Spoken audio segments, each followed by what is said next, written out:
Comme je suis tout le temps allongée, j'ai des petits œdèmes qui commencent. C'est pas encore gravissime. J'ai déjà commencé à masser un petit peu. Attention, l'huile de ricin pourrait augmenter la lymphe qui stagne dans le pied. Préférez la calophylle, la nigelle ou la moutarde comme huile. Il y a aussi sans doute un gonflement dessous, à l'intérieur de la cuisse, dû, je pense, à un choc en enlevant l'appareillage. Je pense que c'est un genre de bleu.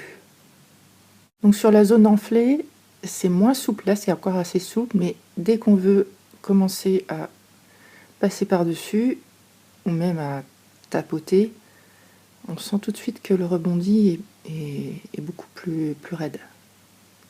Voilà. Donc il faut trouver une solution. C'est moche et ça fait mal. Un petit peu, hein. Je sais qu'au début, je suis pas non plus à plaindre. Mais bon, vu que je vais rester assez longtemps à manger, ce serait quand même pas mal de commencer tout de suite à trouver une solution. On peut tenter plein de choses pour soulager les jambes lourdes ou gonflées qui font mal. Les passer sous l'eau froide, surélever ses jambes, porter des pas de contention, essayer de marcher plus. Moi, dans mon cas, c'est pas possible. Il y a plein de produits à base d'huile essentielle, de menthe aussi qui existent pour rafraîchir et de cyprès qui aident à la circulation. Attention aux lierres, si vous voulez tenter lierre, n'en mettez pas trop, c'est toxique si on en met trop. C'est un niveau d'efficacité qui est intéressant, mais à toute petite dose. Si vous en mettez trop, ça devient toxique. Voilà. La Christ marine est drainante, mais elle coûte très cher. Voilà. Donc, dans mon cas, moi comme je ne pouvais pas marcher du tout, j'ai opté pour les bains de bicarbonate de soude. Voilà. Je peux pas m'asseoir, donc je passe directement au bain, évidemment. Sinon, vous pouvez prendre une bassine et mettre vos pieds dedans.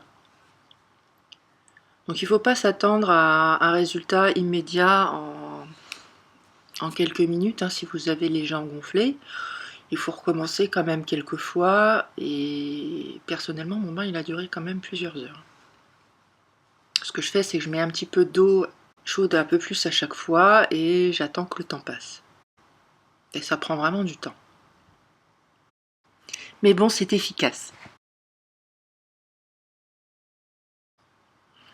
Bon, j'ai appliqué le bicarbonate de soude directement sur ma peau et j'ai mouillé bien entendu, de sorte à faire un cataplasme tout simplement. J'ai aussi massé pour favoriser le drainage lymphatique. Il faut masser les pieds, les chevilles, remonter. Il ne faut pas hésiter à appuyer même si ça fait un peu mal.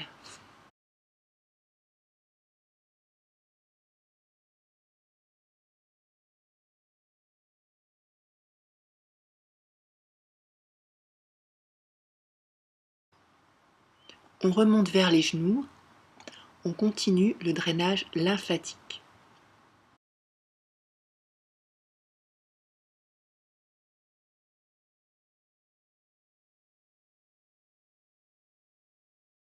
Je ne masse pas tout à fait au hasard.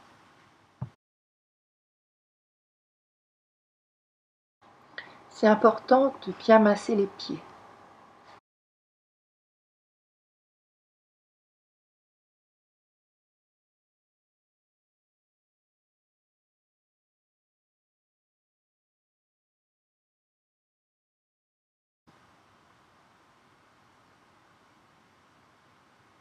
Et comme on a deux jambes, on fait pareil de l'autre côté.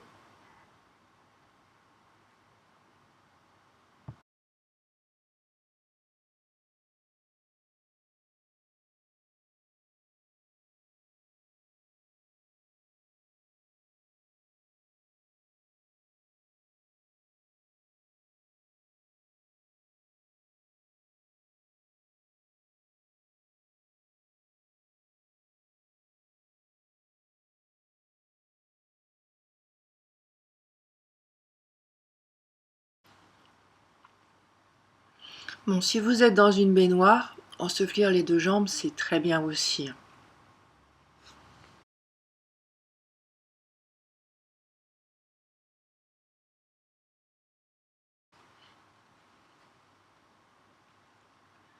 On s'aperçoit au fur et à mesure que les chevilles craquent et bougent.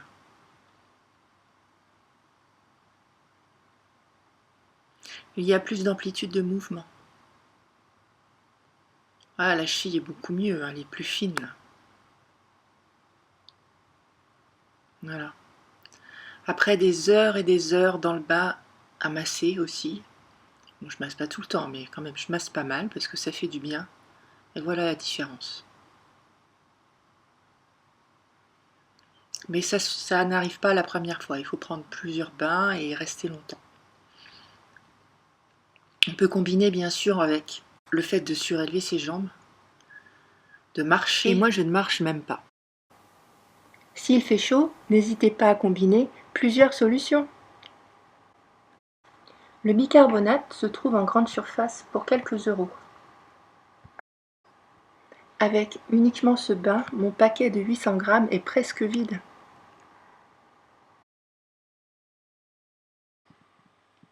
Faites cela régulièrement et ça devrait aller mieux. J'avais seulement eu besoin de 3 longs bains, cela sans pouvoir marcher et sans huiles essentielles.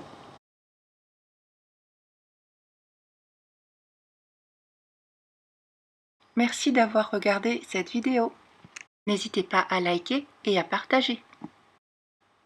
À bientôt.